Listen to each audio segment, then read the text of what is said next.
Hello guys, कैसे हैं आप लोग। I hope everyone is doing great. And आज हम जिस टॉपिक पर बात करने वाले हैं वो एक बहुत इंपॉर्टेंट और बहुत ट्रेंडिंग टॉपिक है आजकल। तो टॉपिक का नाम है अदानी वर्सेस हिंडनबर्ग रिसर्च। तो ये टॉपिक पिछले 5 से दिन से चल रहा है एंड इस पे काफी सारे इवेंट्स हो चुके हैं। तो हम शुरू करेंगे एक बहुत छोटी सी समरी से कि ये सब कैसे स्टार्ट हुआ एंड हिंडनबर्ग क्या है एंड उन्होंने कौन सी रिपोर्ट पब्लिश करी एंड वो सब। अगर आपको वो सब ऑलरेडी पता है एंड नए इवेंट या नहीं लेटेस्ट अपडेट्स पे जाना है तो मैं यहाँ पे एक टाइम स्टैम्प बता दूंगा, आप वहां पे स्किप कर लीजिएगा एंड वहां से आपको सारे नए अपडेट्स मिल जाएंगे। तो सबसे पहले स्टार्ट करते हैं कि हिंडनबर्ग क्या है। तो हिंडनबर्ग एक यूएस बेस्ड रिसर्च फर्म है जो कि पिछले 5 साल पहले ही बनी है। तो it was founded in 2017 by Nathan Anderson. And ये फर्म बेसिकली क्या करती है, उन कंपनीज पे या उन ग्रुप्स पे रिसर्च रिपोर्ट्स देती है जो कि इनके अकॉर्डिंग बहुत ओवर वैल्यूड है। एंड ये सिर्फ रिसर्च रिपोर्ट नहीं देते, इनकी एक बहुत खास बात ये है कि ये रिसर्च रिपोर्ट देने से पहले शॉर्ट पोजीशन लेके रखते हैं उस ग्रुप में या उन कंपनीज में एंड उसके बाद ये रिपोर्ट फाइल करते हैं। तो रिसेंटली इन्होंने 25 जनवरी सुबह 8:15 एक ट्वीट किया। 25 जनवरी वॉज वेंसडे, जिस दिन हमारी एक्सपायरी थी यहाँ पे इंडियन मार्केट में। एंड वो ट्वीट था रिगार्डिंग दी अदानी ग्रुप, जिसमें इन्होंने एक बहुत लंबी 106 पेज की ऑलमोस्ट रिपोर्ट पब्लिश करी थी। एंड उसमें इन्होंने अप्रोक्सीमेटली 80 to 90 क्वेश्चंस उठाए अबाउट द ग्रुप, उनके फंडामेंटल्स को लेके, उनके डेट को लेके और चीजों को लेके एंड उनके ऑडिटर्स को लेके भी। एंड उस ग्रुप में बेसिकली इन्होंने ये कहा कि अदानी ग्रुप बहुत ही ज्यादा ओवर वैल्यूड है एंड इसकी जो फेयर फंडामेंटल वैल्यू बनती है वो बनती है only 15% of what the current value is. तो they see an 85% downside in this. And ये रिसर्च रिपोर्ट पब्लिश हुई थी सुबह 8:15 वेंसडे को। एंड उसके बाद हमें अदानी ग्रुप के शेयर्स में एक बहुत बहुत शार्प फॉल देखने को मिला। तो इनिशियली रिपोर्ट ये थी एंड अब हम चलते हैं आगे के इवेंट्स पे। तो पहला रिप्लाई इस रिपोर्ट का हमें अदानी ग्रुप से देखने को मिला 25 जनवरी itself on around 2 to 15 PM।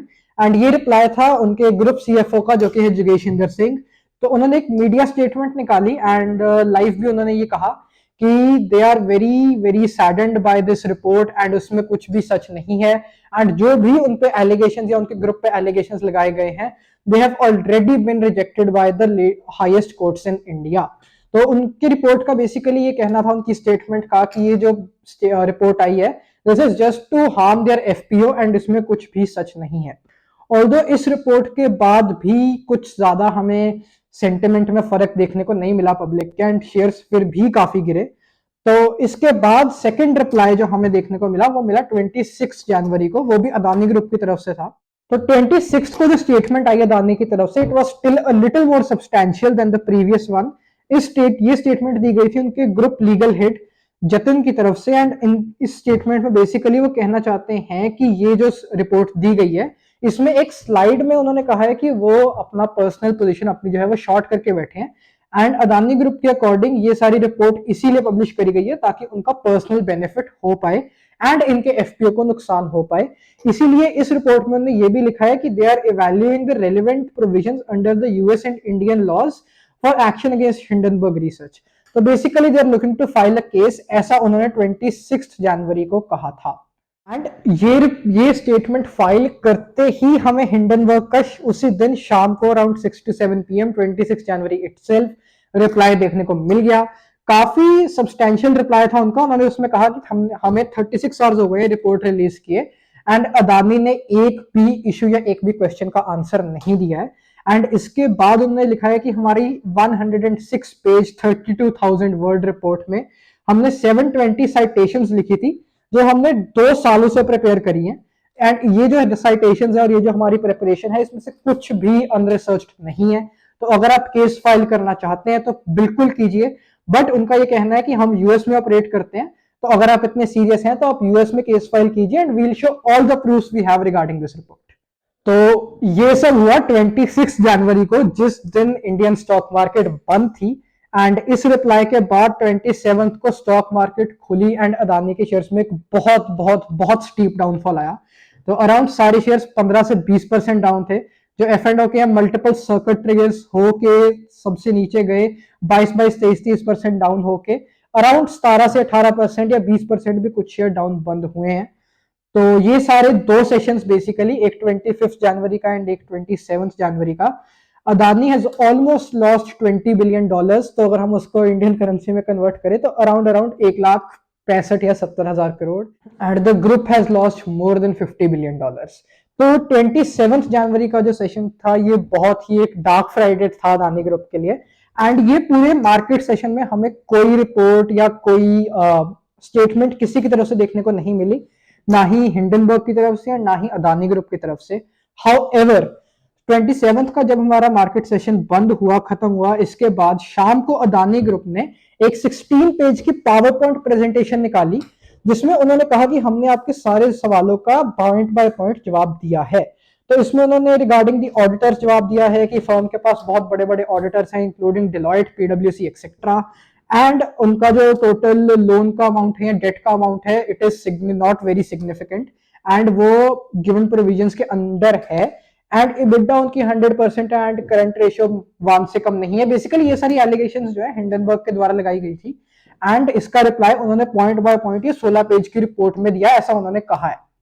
इस रिपोर्ट के बाद भी इन्वेस्टर्स का सेंटिमेंट कुछ बहुत ज्यादा चेंज नहीं हुआ बिकॉज ये रिपोर्ट इवन दो उन्होंने पॉइंट बाय पॉइंट रिप्लाई दिया था but still was not enough to cover everything. तो इसके बाद हम आते हैं 28 जनवरी विच इज सैटरडे। 28 जनवरी को सबसे अच्छी स्टेटमेंट आई गौतम अदानी जी की तरफ से खुद। एंड उन्होंने स्टेटमेंट में ये कहा, बेसिकली हुआ क्या था कि ये सब होने के बाद the shares have of Adani Enterprises dropped down to almost 2,700-2,800 rupees against their FPO of 3,100 rupees, 3,200 rupees। तो उसमें लोग कह रहे थे कि आपको FPO का प्राइस बैंड चेंज कर देना चाहिए, FPO की डेट्स चेंज कर देनी चाहिए। तो गौतम अदानी जी एंड अदानी ग्रुप का बेसिकली इस पे ये रिप्लाई आया 27 शाम को कि ऐसा कुछ भी नहीं होने वाला है, ना ही उसका प्राइस बैंड चेंज होगा ना ही FPO की डेट्स चेंज होंगी। एंड अदानी जी का ये कहना है कि जो इन्वेस्टर्स हैं, बैंकर्स हैं, उन सबको पूरा भरोसा है FPO पे एंड FPO जो है वो बहुत अच्छे से सेल कर जाएगा।